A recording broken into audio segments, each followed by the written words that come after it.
Hi folks, Tacitus Today, your pushback channel, and thank you for joining this audio live stream. So listen to this as you would listen to a radio broadcast. Now, in this essay, I'd like to talk about the globalist elite view that there's no difference between locally born white Western working class, lower middle class, working class people, than the difference between them and the peasants coming from, the illiterate black, brown peasants coming from the third world. There's no difference between the lower class whites that make up the majority of the white population as they see it, and these people coming, they're all the same. And if you can't afford, to live in a suburb that has,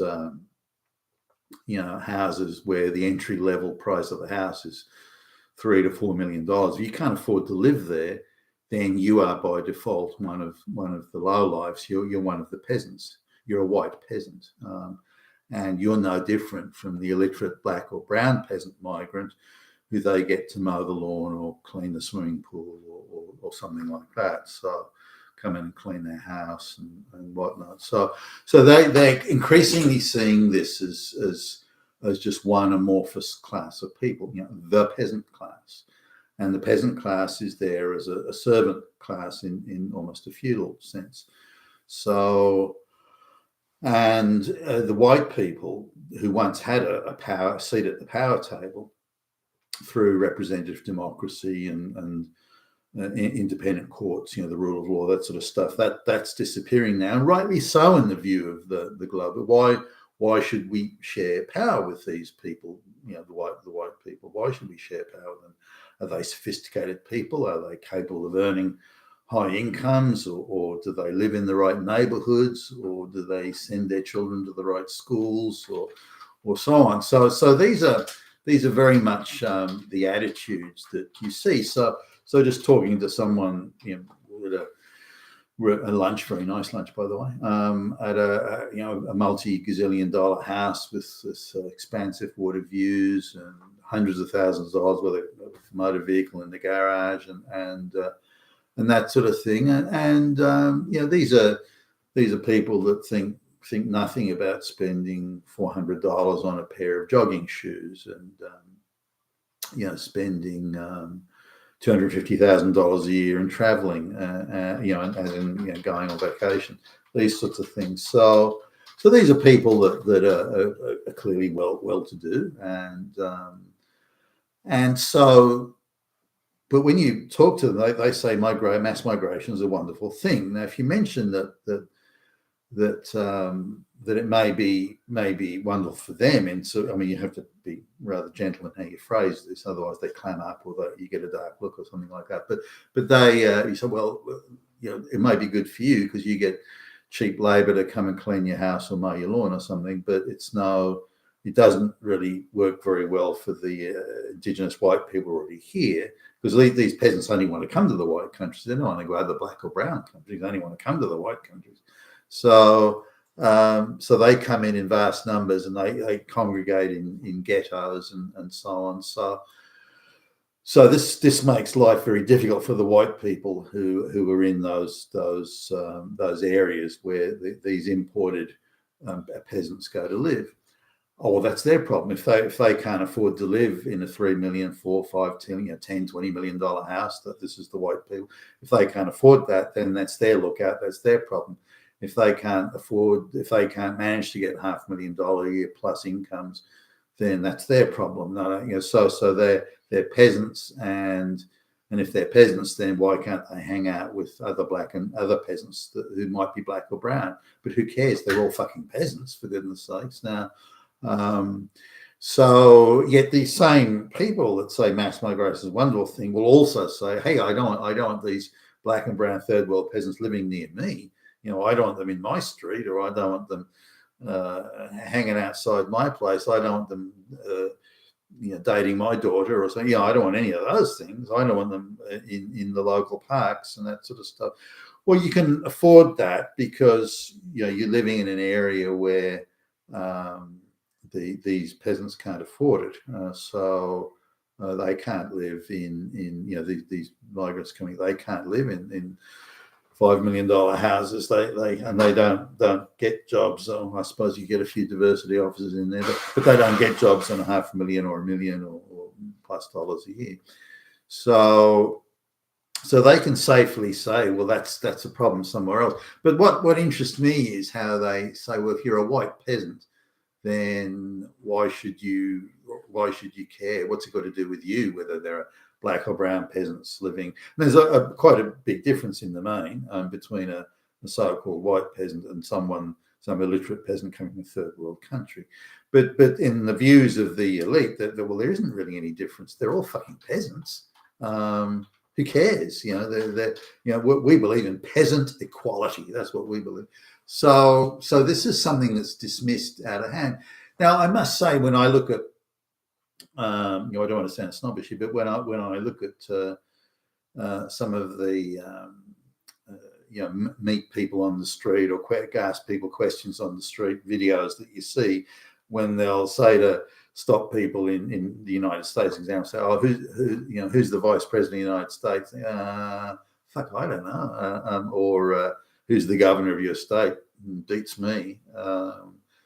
What is the Supreme Court? What does it do? Supreme what? Huh? So you can get that, and I do understand that there are people these people have the vote, and yet they've got no idea what they're voting for or who, or they don't understand the issues. I do understand those concerns. I get that, and maybe there's an issue about limiting the vote in some way, but I'm not in favour, because once you start down that path, then it very quickly will become another device that the globalists use to increase their stranglehold even further, if that's possible, for fuck's sake. But so I get the issue of only concerned citizens, the only citizens that've got skin in the game, and so on, should have the vote or should have a bigger say. How the mass universal franchise came out was World War I, because it was a mass mobilisation of all the nation's resources, as indeed was World War II. And because people, young men were being conscripted to fight in the war and lay down their lives, women were being effectively conscripted into the workforce to work at the jobs that the men were no longer working because they were away fighting and that sort of stuff. Then this is the view was, and quite reasonable as I perceive it. The view was, well, if you're laying down your life and you're giving up your sons for military service and so on and so forth, that you have a right or should have a right to vote, and I get that, and I do understand it, and I agree with it. But now the need for a mass conscription army has gone, or at least the globalists or the elites perceive it's gone.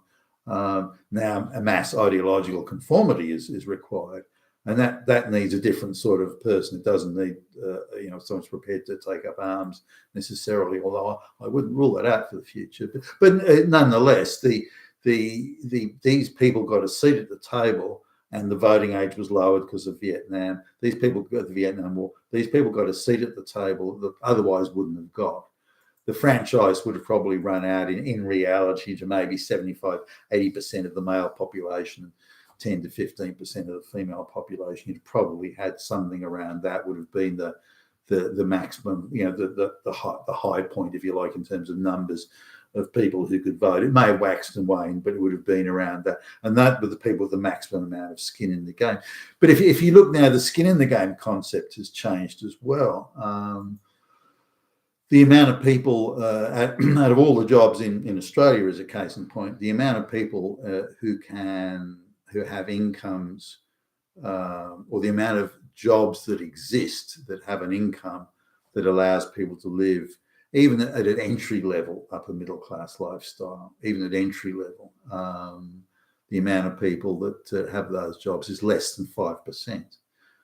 So the people that can afford full skin in the game, and even at the 5%, say, you've got two people earning enough money but they have to work absolutely full time. You can't take 1 minute off work to have children or something like that, and you better damn well hope you don't get sick. It's that would be that tight. So really, the amount of people that can afford to, without running a really tight game, that can afford to live in the uppers is less than 2%. Less than 2% of jobs. Seriously, in Australia, less than 2% of jobs have enough income from those jobs without inheritance or winning a lottery or something. Less than 2% of jobs have enough income to be able to live those upper middle class lifestyles in the tree-lined streets and the entry level $2+ million house and so on. That's how few people now have that level of skin in the game. So if you limited the vote to people who have that income capacity, then the vote would be 2%. Now, effectively, I think that's already occurred. I think the vote has been neutralised, as in the democratic vote's been neutralised, so that you either can only vote for globalist candidates. There's no other candidate standing for election, a bit like the old Soviet Communist Party. They're only confirmed communists from the one party that existed. So they've sort of achieved that. Now you can only vote for globalist candidates. And if someone comes from out of left field like a Donald Trump, then the globalists will tear the world to pieces. Collateral damage be damned, to try and stop him or fuck him up or undermine it or just will just corrupt the vote. If they don't think they can win at the ballot box, they'll just invent 20 million votes and put those in the ballot boxes like we saw in 2020. And now they will go to any lengths to achieve this. Look at the way they're going after Trump now. For fuck's sake. So really, we're at a situation where less than 2% of the population has these jobs that pay enough money. Even if you're generous and say it's 5%, and people maybe with a decent enough inheritance, you could stretch that maybe to more than 5%. But effectively, you now have a very small elite, and those small elite are the only ones. They're the only people who count now. They're the only people who matter.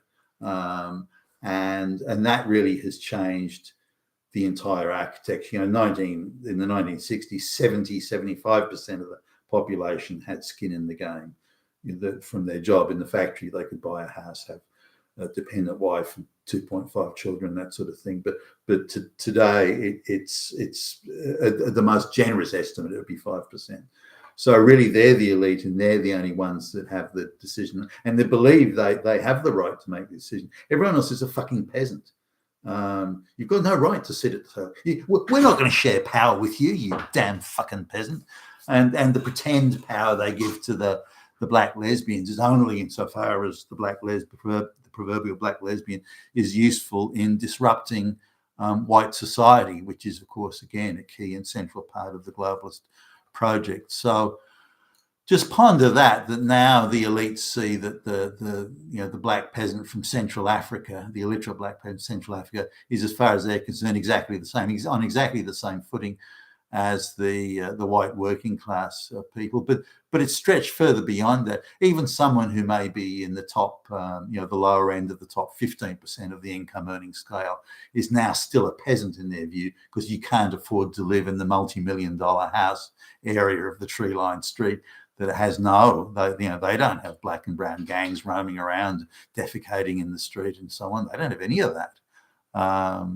And nor are they close to major transport hubs, these places. So it's not like these people can, the gangs can take the train and go, it's not like that. So things have changed quite considerably in a number of ways in Western society. And now we've got a very small elite that believes all the rest are peasants, and these peasants have no right to expect a seat at the table or any say in anything. And if you look at the way they condemn these people, who anyone that votes for Donald Trump is a Nazi, and that's the attitude they have to anyone who's not in their elite club. You've been a task today, your Pushback channel, and thank you for listening.